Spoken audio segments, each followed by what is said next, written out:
Washington has some of the most landslides in the country, with thousands of events each year. Most mass wasting events, commonly called landslides, do not kill people, but can cause millions of dollars of damage and commonly will take life when they occur near residential areas. Landslides are classified in several ways and can be different in both material and speed. On this diagram, we can see the different kind of mass wasting events that can occur.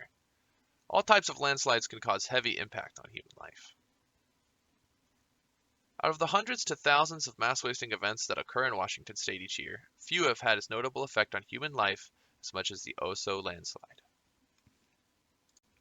The Oso landslide took place in a community called Steelhead Haven, near Oso, Washington. Before it was known nationally as the Oso landslide, however, it was known as the Hazel landslide.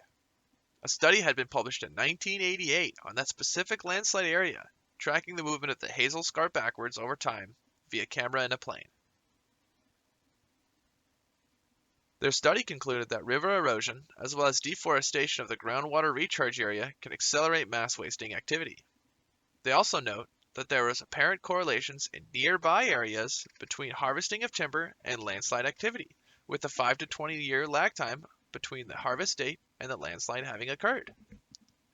Despite these warnings, a company called Grandy Lake Forest Associates continued to log the forest in the draining zone above the hazardous landslide area.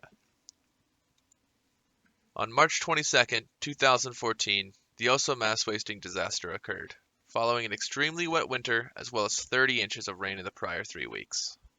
The cliff face gave way, moving 19 million tons of sand in a rotational landslide called an earth slump. For earth slumps, the sediment contacting the bottom surface gives away and slides on a curved bedding plane called a failure surface. The soil underneath an earth flow moves out faster than the soil on top.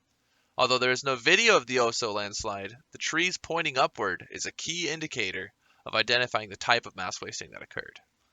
Once this landslide contacted the river, however, it became much more of a fluid, quicksand-like mass called a mudflow, creating an extremely wide toe that spread across the urban area, moving nearly 40 miles per hour and engulfing the entire residential area in mud. This sadly resulted in 43 fatalities and millions of dollars of property damage. The foresting association that weakened the soil settled out of court for $60 million to the families of the victims, a portion of which went to build a monument.